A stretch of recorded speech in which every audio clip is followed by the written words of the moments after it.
खुदावंद का कलाम पढ़ेंगे और उसके लिए मैं बेटे जोनाथन को बुलाऊंगा। 26वीं आयत से लेके 28वीं आयत तक हम तलावत करेंगे बेटे जोनाथन के साथ मिलकर। मत्ती की इंजील उसका 26वां बाब और उसकी 26 से लेकर 28 आयत। जब वो खा रहे थे तो यीशु ने रोटी ली और बरकत देकर तोड़ी और शागिर्दों को देकर कहा, लो खाओ, ये मेरा बदन है। फिर प्याला लेकर शुक्र किया और उनको देकर कहा, तुम सब इसमें से पियो, क्योंकि ये मेरा वो अहद का खून है जो बथेरों के लिए गुनाहों की माफ़ी के वास्ते बहाया जाता है। खुदावंद का कलाम पढ़े, हमें उसमें जाने में खुदावंद की बरकत हो। खुदावंद का शुक्र हो। सब बैठ सकते हैं। मसीह यीशु ने प्याला शागिर्दों को दिया और कहा कि ये मेरा वो अहद का खून है जो बथेरों के लिए गुनाहों की माफी के वास्ते बहाया जाता है। हमारे यहाँ एक शोभा होता है जिसको बार टेंडर कहते हैं। शायद भाई शौकत इसको बड़े अच्छे तरीके से समझ सकेंगे। तो जो बार टेंडर होता है, आपको पता है एक नबी थे, नहमिया नबी का पेशा भी यही था। वो भी प्याला बादशाह को दिया करते थे। अरे भैया, तो आज का हमारा जो मौजू है वो है अशाए रबानी, पाक शराकत, अशाए रबानी। इसके बारे में आज हम खुदावंद के कलाम में से सीखेंगे। अजीजों, जब हम अशाए रबानी या पाक शराकत की बात करते हैं, अशाए रबानी की, तो जब हम अंग्रेजी जुबान में इसके लिए पढ़ते हैं तो अंग्रेजी जुबान में इसके लिए लफ्ज इस्तेमाल किया जाता है दी लॉर्ड सिपर। अंग्रेजी जुबान में ये लफ्ज इस्तेमाल किया जाता है लॉर्ड सिपर। और जब हम उर्दू की किताब का मुताला करते हैं तो उर्दू में इसके लिए बहुत सारे टाइटल दिए गए हैं। मिसाल के तौर पर इसको कहा जाता है खुदावंद का दस्तरखान, खुदावंद का दस्तरखान। और उसके लिए एक और लफ्ज भी उर्दू की जुबान में इस्तेमाल किया जाता है खुदावंद की मेज। खुदावंद की मेज के पास आइए। इसके अलावा रोटी तोड़ना भी इसके लिए एक लफ्ज इस्तेमाल किया जाता है अशाए रवानी के लिए। इसके अलावा पाक शराकत भी इस्तेमाल किया जाता है। एक और लफ्ज है जो आमतौर पर इस्तेमाल नहीं किया जाता, वो है युगसरत। युगसरत का मतलब होता है शुक्रगुजारी, और ये भी इन्हीं मायनों में लिया जाता है। अजीजों, जब हम हिंदी जुबान का तर्जमा पढ़ते हैं तो हिंदी जुबान में इशाए रबानी के लिए जो लफ्ज इस्तेमाल किया जाता है वो है प्रभु भोज। भोज कहते हैं खाने को, भोजन, प्रभु भोज, यानी आज खुदावंद की दावत है। और ये जो लफ्ज जो इशा है, फज्र, जोहर, असर, मगरिब और इशा। इशा का जो वक्त होता है ये शाम का वक्त होता है, और शाम के खाने को इशा का खाना कहते हैं। जब भी बाहर से कोई मेहमान आता है, दूसरे मुल्क का जो प्रेसिडेंट या कोई भी आता है, तो हमारे मुल्क का जो प्रेसिडेंट या जो हमारा प्राइम मिनिस्टर है उसके एजाज में अशाइया रखता है, यानी शाम का खाना रखता है। तो शाम के खाने को अशा कहते हैं, और इसी से अशाए रबानी है।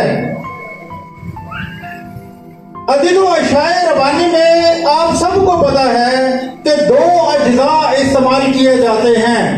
पहला जो जुज है वो है रोटी। रोटी अजीजों मसीह यीशु के बदन की अलामत है। मत्ती की इंजील के 26 बाब के 26वीं आयत में लिखा हुआ है, जब वो खा रहे थे तो यीशु ने रोटी ली और बरकत देकर तोड़ी और शागिर्दों को देकर कहा, लो खाओ, ये मेरा बदन है। तो रोटी जो है अजीजों वो मसीह यीशु के बदन की अलामत है। अजीजों, इसमें जो दूसरा जुज है वो है शीरा। जो शीरा होता है वो मसीह यीशु के खून की अलामत है। जब हम मत्ती की इंजील का 26वां बाब और उसकी 27वीं आयत से लेके 28वीं आयत पढ़ते हैं तो वहां इसका जिक्र हमें मिलता है। और यहां पर लिखा हुआ है, फिर प्याला लेकर शुक्र किया और उनको देकर कहा, तुम सब इसमें से पियो, क्योंकि ये मेरा वो अहद का खून है जो बंदेरों के लिए गुनाहों की माफी के वास्ते बहाया जाता है। तो जो शीरा है वो मसीह यीशु का क्या है? खून की अलामत है।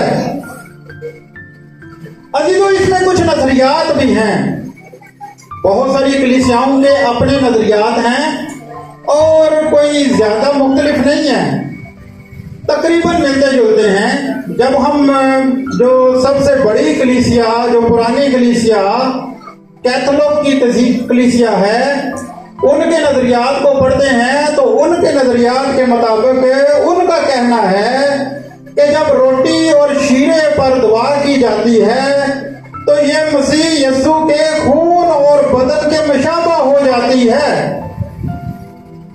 होता तो शीरा ही है, होती तो रोटी ही है, लेकिन उनका कहना है कि जब दुआ की जाती है इसके ऊपर तो ये मसीह यीशु के खून और गोश्त के मुशाबा हो जाती है ये चीज।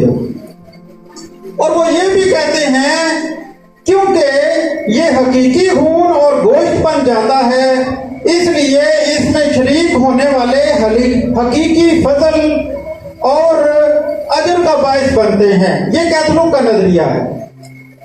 अजीजों, जब हम दूसरी कलीसियाओं का यानी कि जो रिफॉर्म्ड कलीसियाएं हैं जैसे कि हमारी भी है, इनकी मुताला करते हैं तो इनका नजरिया भी कोई मुख्तलिफ नहीं है, तकरीबन सेम ही है।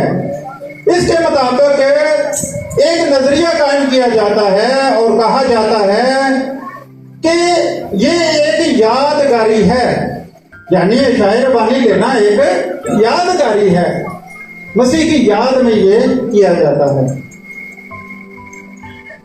इसमें अजीजों कहा जाता है कि मसीह यीशु का बदन और खून की जो इस्लाह है इसको लफ्जी तौर पर लेना चाहिए, बल्कि अलामती तौर पर भी इसको लेना चाहिए, दोनों मायनों में इसको लेना चाहिए। और अशाए रबानी क्योंकि एक दायमी यादगार है, इसलिए जो रिफॉर्म्ड कलीसिया है वो ये नजरिया कायम करती है कि खुदा के अहद और फजल की ये मोहर हो जाती है। ये नजरिया है रिफॉर्म्ड कलीसिया का। और जब हम दोनों कलीसियाओं के नजरियात को देखते हैं तो कोई इतना फर्क हमें महसूस नहीं होता।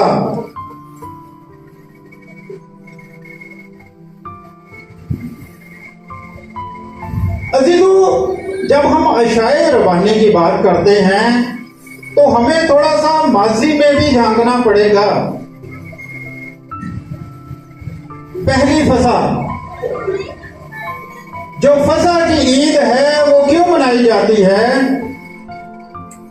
फसा की ईद इसलिए मनाई जाती है, पिछले दिनों हमारे सऊदी अरब में हमने चर्च में डेकोरेशन की थी 14 अगस्त का हवाले से ना, हमने कुछ बैलून्स लगाए, ग्रीन कलर के, व्हाइट कलर के और झंडे भी लगाए, पूरी डेकोरेशन की थी हमने यौम आज़ादी के हवाले से। तो उसका हमने एक छोटा सा क्लिप बनाया और उसका एक क्लिप बनाकर हमने एक ग्रुप में शेयर कर दिया। तो उस जो क्लिप के ऊपर बहुत सारे लोगों ने कमेंट्स किए कि जी चर्च को भी इन्होंने वो चीज बना दी हुई है कि जहां पर ये चीज नहीं होनी चाहिए कि जश्न आज़ादी भी यहां पर मनाया जा रहा है। तो मैं जीरो आपको ये एक बात कहना चाहता हूं कि जो फसा की ईद जो यहूदी मनाया करते थे और जो मसीह यीशु ने भी मनाई, वो दरअसल इसलिए मनाई जाती थी क्योंकि खुदा ने उनको आजाद किया था, उनको आजादी दिलाई थी। कहां से? मिस्र के फिरौन के आहनी हाथों से, जहां से कोई भी छूट नहीं सकता था, उनको खुदा ने आजाद किया था। तो अगर मसीह यीशु जश्न आजादी मना सकते हैं तो हम क्यों नहीं मना सकते? तो फसा की ईद, तो फसा के हवाले से हम माजी में थोड़ा सा झांकेंगे। उनको एक एक हुक्म दिया गया था जब खुदा उनको आजाद करना चाहता था। खुदा जब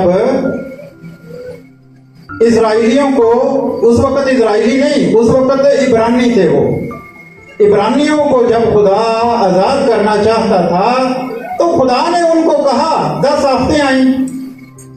तो उसमें जो आखिरी आफत थी उससे पहले खुदा ने उनको कहा कि एक बड़े को ज़बह करना है। जब उन्होंने बड़े को ज़बह किया तो उनको यह हुक्म दिया गया कि इनको इनके खून को, बड़े के खून को अपने घर की जो चौखट है बाहर वाले दरवाजे की, उसके ऊपर लगाना है। ऊपर की तरफ चौखट के ऊपर वाले हिस्से में, और जो वर्टिकल जो हिस्से होते हैं चौखट के, उनके ऊपर भी इसको लगाना है। पिछले दिनों हमने ईस्टर का त्यौहार मनाया। उससे पहले मसीह यीशु को कुर्बान किया गया, क्रॉस। तो अजीजों, जो क्रॉस है, क्रॉस का जो ये वाला हिस्सा होता है उसका मतलब होता है इंसान की इंसान से सुलह, इंसान की इंसान से सुलह। और ये वाले हिस्से का मतलब है खुदा की इंसान से सुलह। यानी जो जुदाई बागे अदन में इंसान और खुदा के बीच में एक दीवार खड़ी हो गई थी, उस दीवार को खत्म करने के लिए, उस पर्दे को खत्म करने के लिए मसीह यीशु को कुर्बान होना पड़ा। तो मैं बात कर रहा था, चौखट के ऊपर खून लगाया गया और उस खून के वसीला से मौत ने उनका कुछ भी ना बिगाड़ा। बाकी सब के बच्चों को, पिलोटों को हलाक कर दिया, लेकिन मौत इब्रानियों के घरों में दाखिल ना हो सकी। तो फिर क्या होता है कि खुदा इब्रानियों को उस मुल्क से निकालता है। अजीजों, जब पास ओवर मनाया जाता है, फसह की ईद, फसह की जो ईद मनाई जाती है, जब हैकल थी तो हैकल के अंदर भी बड़े को कुर्बान किया जाता था। यानी उस याद में जब वो बड़े ज़बह हो गए थे, तो इसमें बड़े कुर्बान किए जाते थे। लेकिन आजकल हम देखते हैं कि अभी हैकल नहीं है, क्योंकि जब हम देखते हैं कि जो आखिरी हैकल बनी थी, इस हैकल को 70 ईस्वी में टाइटस बादशाह ने हमला करके उसको तोड़ दिया था। तो उसके बाद जो यहूदी फसह की ईद मनाते थे, वो अपने घरों में मनाते थे।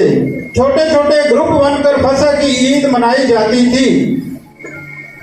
ये असल में मैं जो बात सारी कर रहा हूँ फसह के हवाले से, ये एक ताल्लुक बनता है फसह की ईद का अशाए रबानी के साथ। वो सारा सिलसिला मैं आपको समझाने की कोशिश कर रहा हूं। तो यहूदी क्या करते थे कि अपने घरों में ये ईद मनाया करते थे। अजीजों, जब वो ये ईद मनाते थे तो वो सारा वाकया मिस्र से लेकर वहां पहुंचने तक वो सारा का सारा अपने बच्चों को उसकी सारी दास्तान वो बड़े बुजुर्ग सुनाया करते थे। तो ये चीज थी कि वो इस तरीके से फसह मनाते थे और बरा भी कुर्बान किया जाता था। लेकिन अजीजों, जब हम रवायत की किताबें पढ़ते हैं, यानी तालमुद और मिशना की किताब अजीजों, ये भी यहूदियों की रवायत की किताब है, हदीस की किताब इसको कह सकते हैं।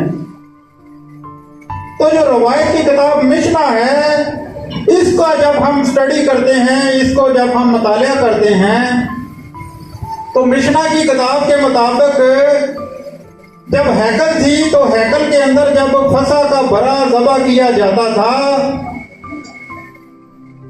तो जब फसह की ईद में बरा ज़बह किया जाता था तो उस वक्त जितने भी काहन थे, असल में ना जो हैकल थी, हैकल के अंदर कुछ अहाते बने हुए थे।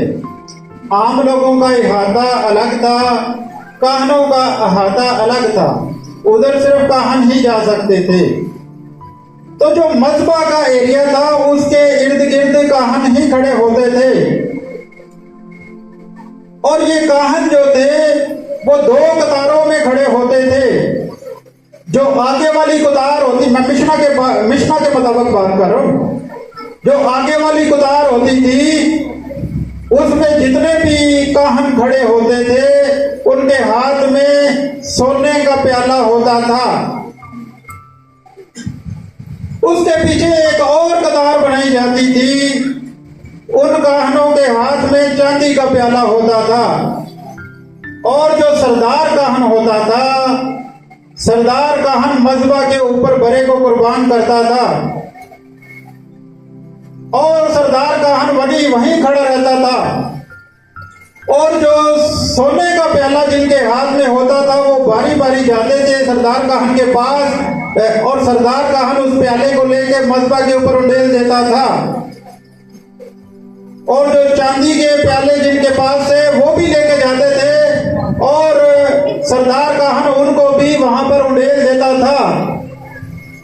और इसमें एक खास बात है, वो ये है कि जब वो प्याले उंडेले जाते थे और जब वो प्याले लेकर सरदार काहन के पास जाते थे तो रास्ते में वो ज़बूर गाया करते थे,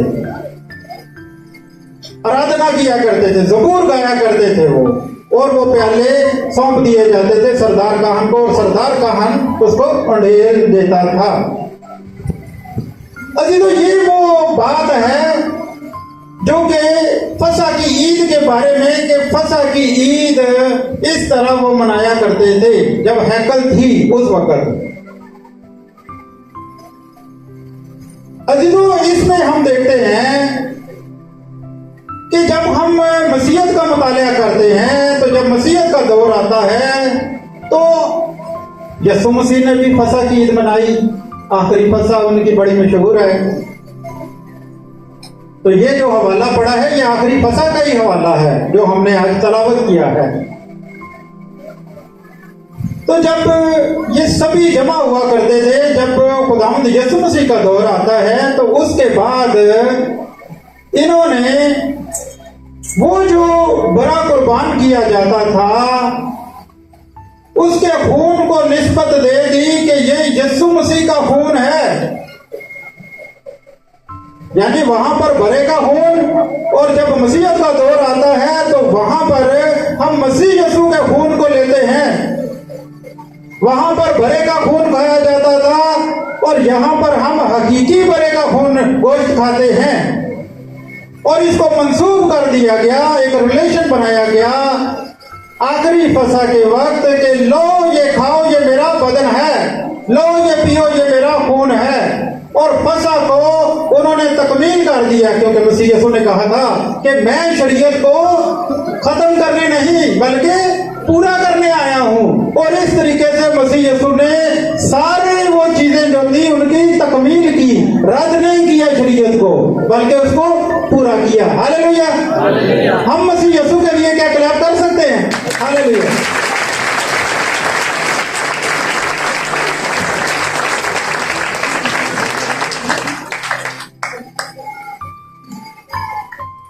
अजीजों, मसीह यीशु का हम जितना भी शुक्र करें वो कम है, क्योंकि उन्होंने हमारे लिए अपने बदन को कुर्बान किया, हमारे गुनाहों को अपने ऊपर उठा लिया, ताकि वो रिश्ता जो खत्म हो चुका था वो रिश्ता दोबारा से बहाल हो सके। और सलीब का पैगाम ही यही है कि इंसान की इंसान से सुलह और खुदा की इंसान से सुलह। अजीजों, जब हम इसी मौजू को, अशाए रब्बानी को थोड़ा सा आगे स्टडी करते हैं तो हम देखेंगे कि एक सवाल पैदा होता है कि अशाए रब्बानी में शरीक होने का मकसद क्या है। मकसद क्या है? बहुत सारे लोग इसमें शरीक तो होते हैं, लेकिन जहन में एक सवाल भी आता होगा कि इसका मकसद क्या है। पहली बात कि यह मसीह यीशु का हुक्म है। दूसरी बात कि जब हम इसमें शामिल होते हैं तो मसीह यीशु की कफारा बख्श मौत का इजहार करते हैं। ये इसका मकसद है। क्योंकि आज इत्तेफाक से अशाए रबानी भी होगी, तो ये जो मौजू है कलाम का, ये बड़ा सूट करेगा आपको। और नेक्स्ट टाइम जब अशाए रबानी में आएंगे और बहुत सारी चीजों का आप ध्यान भी रखेंगे जब आप सारा कलाम सुनेंगे। तो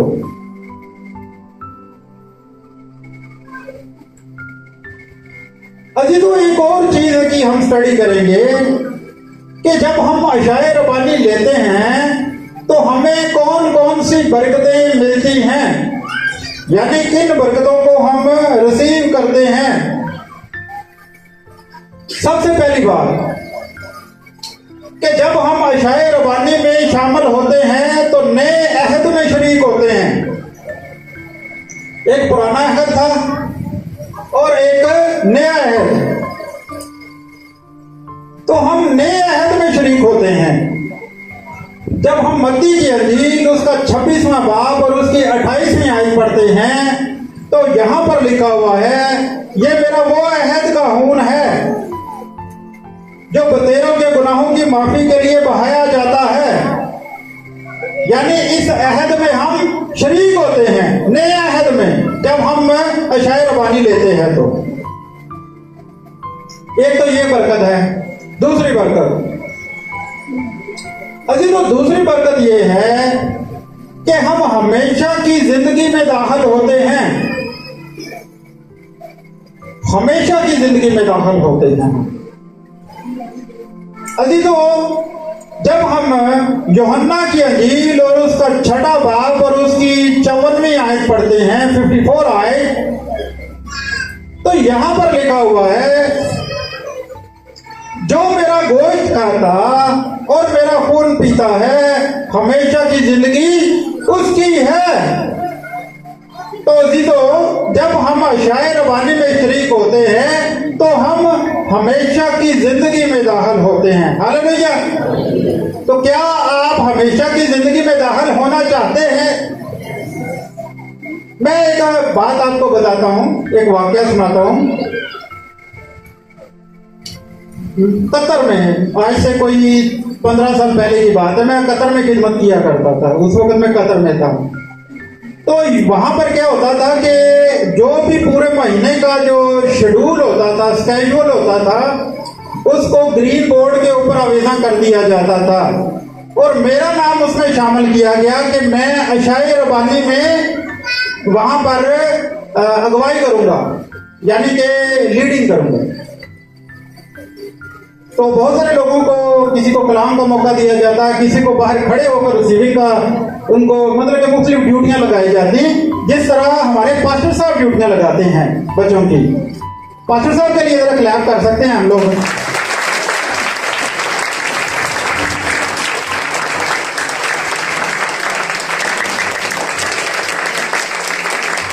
वो जी तो इसलिए कि हर चीज को मैनेज करना होता है एक बड़े ने, और पास्टर साहब ने हर चीज को मैनेज किया हुआ है। हर आदमी को कोई ना कोई काम सौंपा हुआ है। इसी तरह वहां के जो लीडर थे वो ऑस्ट्रेलियन थे और उन्होंने मुझे अशाए रबानी को बोला कि आप लीडिंग करेंगे। मैंने लीडिंग की और क्योंकि यहाँ पर होगी मेरा ख्याल है कोई 300 बंदे तो इधर भी होंगे, लेकिन वहां पर 400-450 बंदा होता था, बहुत बड़ा हाल था। तो मैंने कुछ लोगों को मैंने भी ड्यूटियां लगा दी कि भाई आपने खुदावंद यीशु मसीह का खून लेके लोगों के पास जाना है। कुछ को बोला कि आपने रोटी लेके जानी है ताकि हमारे टाइम की बचत हो सके। तो वो सबके पास लेके गए और उनमें से बहुत से लोगों ने अशाए रबानी ली और बहुत से लोगों ने ना कर दी। कुछ लोग इनकार कर देते हैं। मैं अजीजों आपको कहना चाहता हूं कि जब आपके पास खुदावंद का गोश्त और खून चल के खुदा आपके पास आता है तो खुदावंद का शुक्र करके उसको ले लें, इनकार ना करें। अगर आपसे कोई गुनाह सरजद हो भी गया है तो आप तौबा कर लें, तौबा का रास्ता खुला है। आप तौबा करें और उसमें शरीक हों। हालेलुया। ये बात तो हम जब इसमें शरीक होते हैं तो हम हमेशा की जिंदगी में दाखिल हो जाते हैं। तो जो शरीक नहीं होते वो हमेशा की जिंदगी में दाखिल नहीं होते। इसलिए अगर आप चाहते हैं कि आप हमेशा की जिंदगी में दाखिल हों तो आप इसमें शरीक जरूर हुआ करें। तीसरी बात,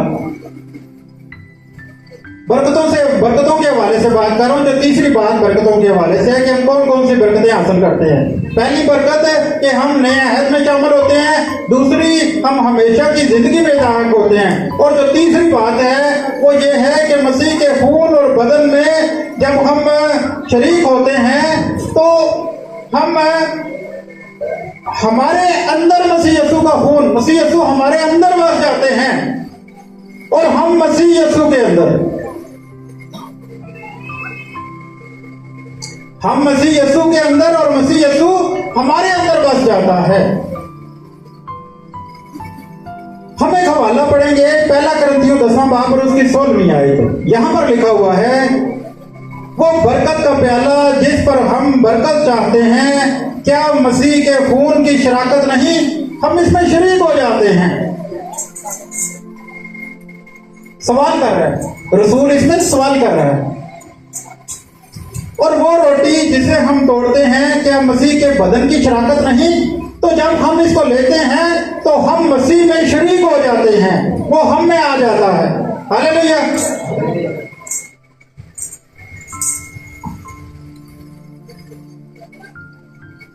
अजी तो चौथी बात इसमें यह है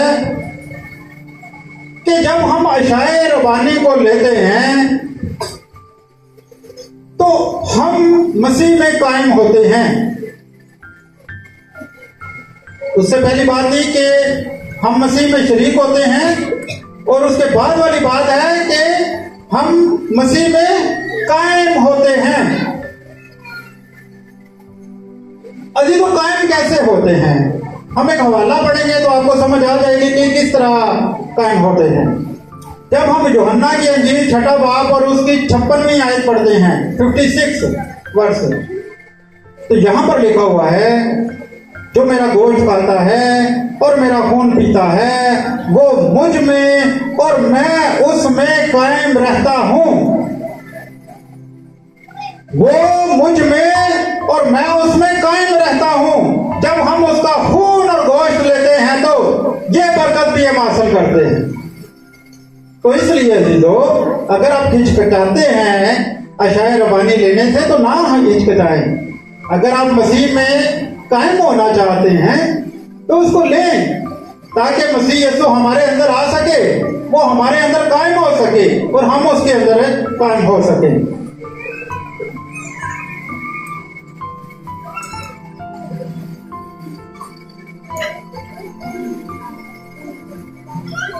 अजी तो पांचवी बात इसमें यह है कि हम रूहानी जिंदगी में दाखिल हो जाते हैं।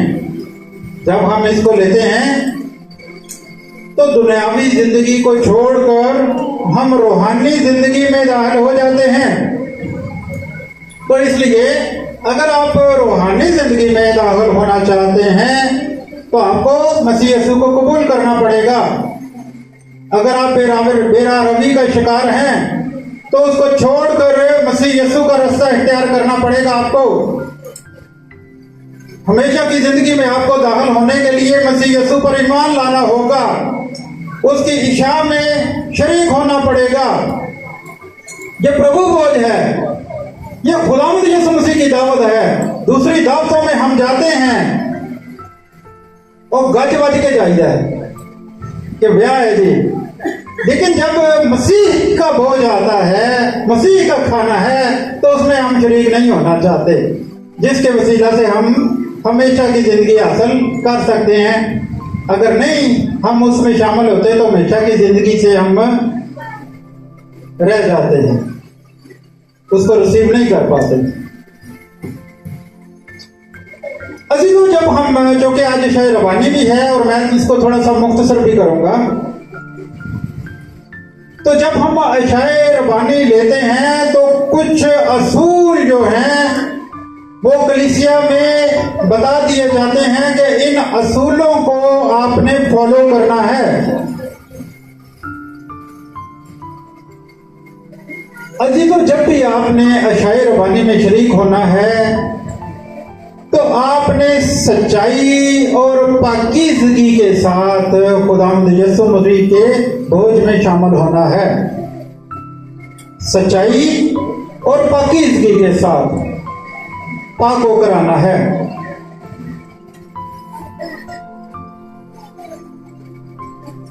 हम एक हवाला पढ़ेंगे, पहला करंथियों 11वां बाब और उसकी 27वीं आयत से लेकर 30वीं आयत तक। मैं खुद पढ़ता हूं।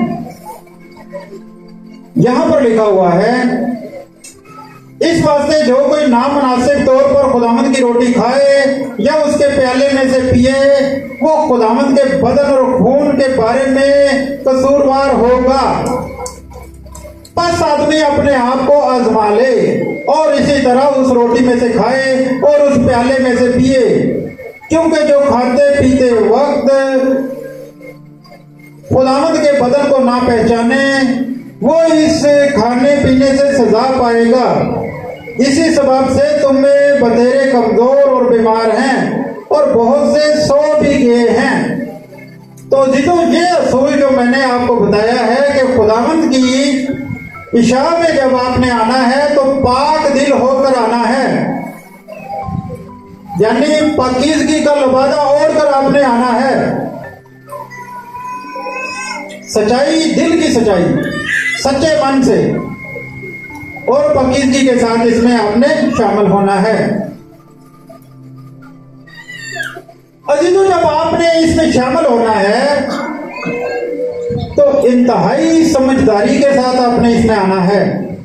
सबसे पहली बात, अपने दिल को साफ करना है, पाक करना है और पाकीज़गी के साथ आना है और इंतहाई समझदारी के साथ आना है, क्योंकि ये जो खुराक है, ये जो भोज है, ये कोई आम दावत नहीं, ये मसीह यीशु की दावत है। और इसमें जितने भी बालक हैं उनको मैं कहूंगा कि उनको तो जरूर शरीक इसमें होना चाहिए और दिल की सच्चाई और पाकीज़गी को इख्तियार करते हुए इसमें शामिल होना चाहिए। अजीजों, जब भी अशाए रबानी होती है, खुदावंद का मेज सजता है, तो जब आपको बताया जाए कि इस तारीख को अशाए रबानी है, आमतौर पर महीने की जो पहला इतवार आता है उस वक्त हम अशाए रबानी करते हैं। बहुत सारी कलीसियाओं में हर संडे को ही की जाती है, लेकिन जब भी आपको कहा जाए कि अशाए रबानी है, तो जो मेरा ये पॉइंट है वो ये है कि आपने पाक आराइश के साथ आना है। पाक आराइश के साथ, आराइश का मतलब होता है कि आपने अपने आप को संवार के आना है, क्योंकि यह खुदावंद की दावत है। यह खुदावंद की दावत है। इसमें आपने अच्छा लिबास पहन के आना है। अगर आम दिनों में आप नाकस या गंदा लिबास पहनकर आते हैं, तो इसमें आप पूरे एहतमाम के साथ आए, पूरी तैयारी के साथ आए। जो आपकी अलमारी में सबसे बेस्ट सूट है, मैं ये नहीं कहता कि आप नया, जिनको खुदा ने हिम्मत दी है वो नया भी ले लें तो कोई मसला नहीं है, लेकिन जो नहीं कर सकते वो अपनी अलमारी में से सबसे बेस्ट सूट निकालें और वो पहन के खुदावंद की दावत में आए, क्योंकि ये खुदावंद की दावत है।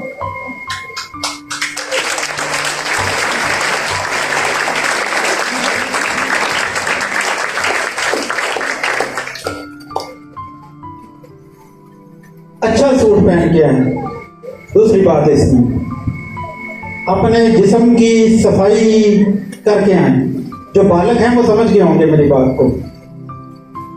अपने जिस्म को भी पाक साफ करके आए। अगर किसी ने कोई ऐसी दाढ़ी रखी है या ऐसे बड़े हुए बाल हैं तो उनको संवार के आए। मैं सबके लिए बात कर रहा हूं, बेटियों के लिए भी, बेटों के लिए भी, भाइयों के लिए भी, सबके लिए बात है।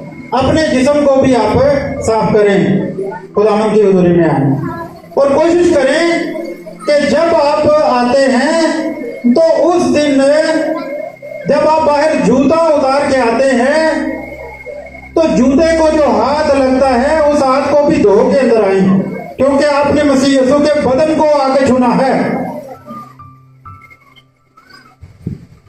कोशिश करें कि अगर आप तस्मों वाला जूता पहन कर आते हैं, ठीक है, उसको खोलते हैं, आप हाथ धोकर आए, नहीं तो आप खुला जूता भी पहन के उन दिनों में आ सकते हैं, ताकि आपको जूते को हाथ ना लगाना पड़े।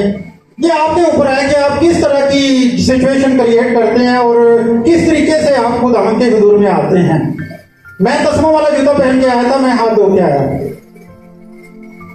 तो खुदावंद की मेज के पास जब आपने आना है तो अपने आप को पाक आराइश में, पाक आराइश इख्तियार करके आना है, सज धज कर आना है।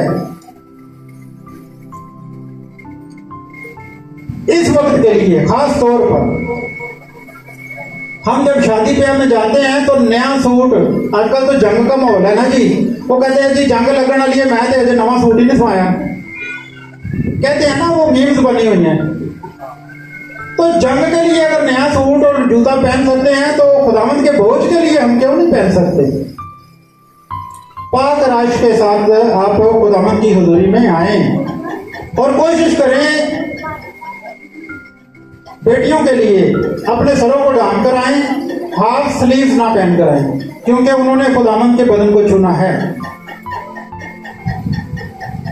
बेटों से भी मेरी गुजारिश है कि हाफ स्लीव जो शायर बानी में शामिल होते हैं वो हाफ स्लीव यानी आधे बाजू वाली ना पहन के आए, बल्कि फुल पहन के आए। जिन्होंने पहना हुआ है वो माइंड ना करे, ये खुदावंद का कलाम है और ये सबके लिए है। नेक्स्ट टाइम आप इख्तियार कर सकते हैं अगर अभी नहीं हुआ तो ये चीज है, खुदावंद के बदन को छूने से पहले इन चीजों को आप जरूर ध्यान में रखें, तो उसके वसीले से आप बरकत पाएंगे। हालेलुया।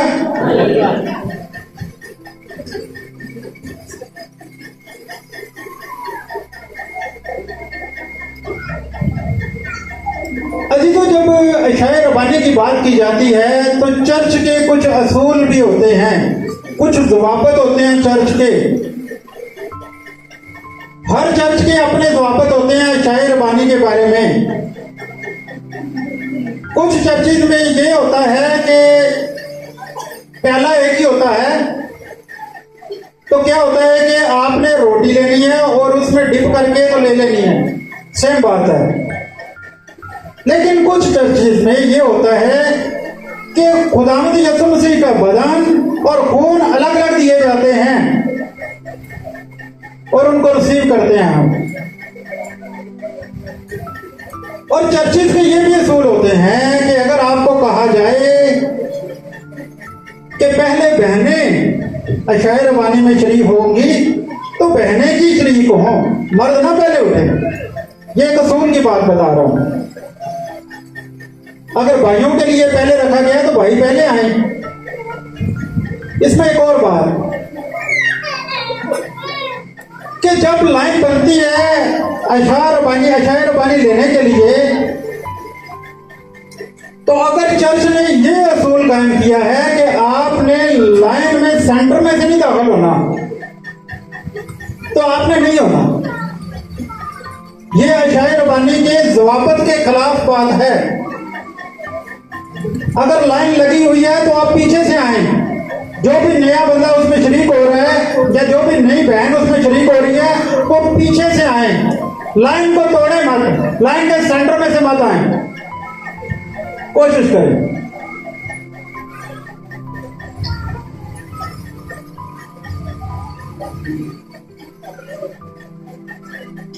एक और बात,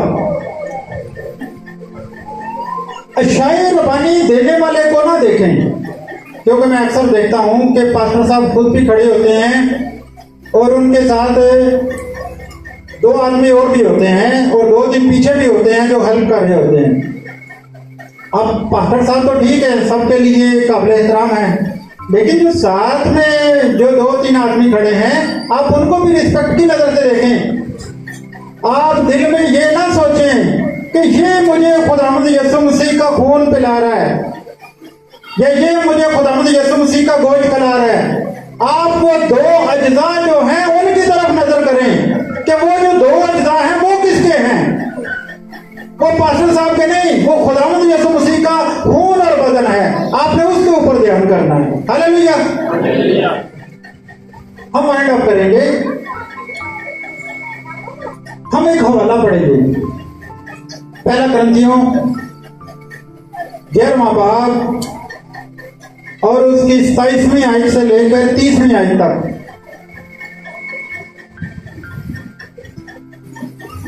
पहला करंथियों उसका 11वां बाब 27वीं आयत से 30वीं आयत तक। कोई भी बहन या भाई ऊंची आवाज में पढ़ सकता है।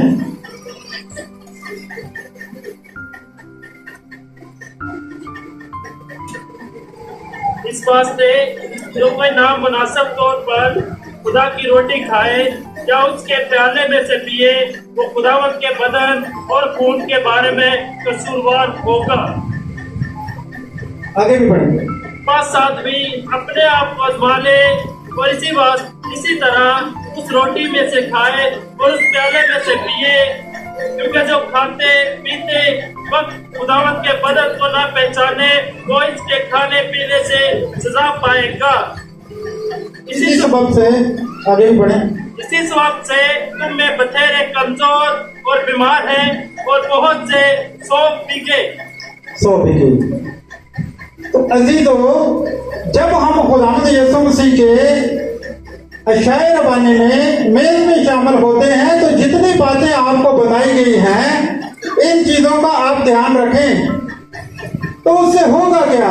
कोई ये बातें जो आज के हवाला में अभी जो भाई ने पढ़ी हैं, जो बयान की गई हैं, कहा गया है कि इस वास्ते जो कोई नामुनासिब तौर पर, तो नामुनासिब बात यही है कि अगर आप पूरी तैयारी से नहीं आते,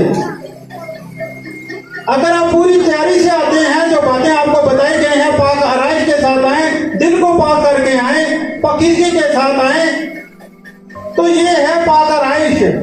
आप पूरे इख्तिमाम के साथ आए। ना सिर्फ अशाए रबानी में जब भी चर्च होता है, आप अपने आप को तैयार करके आए, घर से ही दुआ करके आए। अगर आप में कोई गुनाह पाया जाता है तो आप उसका इतराफ करके आए। खुदा माफ करता है, खुदा सबको माफ करता है, लेकिन हम खुदा से मांगते नहीं हैं। जरूरत है कि हम खुदा से मांगे। अजीजों, ये मेरा यकीन है कि जब भी खुदा से मांगा जाता है, खुदा से इल्तिजा की जाती है, तो खुदा माफ कर देता है। तो होता क्या है, जो लोग अपने आप को तैयार करके नहीं आते, वो समझते हैं कि हमारे गुनाह जो हैं वो बड़े हैं। लेकिन ज़बूर नवीस, अगर आप ज़बूर पढ़े ना, तो वो कहता है कि मेरे गुनाह मेरी आंखों के सामने रहते हैं। वो अपने गुनाहों का वहां इंतराफ कर रहा है। तो अगर वो कर सकता है, तो हम खुदावंद की हजूरी में अपने गुनाहों का इतराफ करके प्रभु भोज में या खुदावंद की मेज में शरीक क्यों नहीं हो सकते? हो सकते हैं अजीजों। तो अजीजों, ये जो बातें आपको बताई गई हैं, इनका आपने ध्यान रखना है। पाक दिन से आना है, आराइश के साथ आना है, अपने आप को पाक साफ करके आना है और खुदावंद के बदन और गोश्त को आपने छूना है। हालेलुया। आज के कलाम के वसीले से खुदा आपको बरकत दे। आमीन।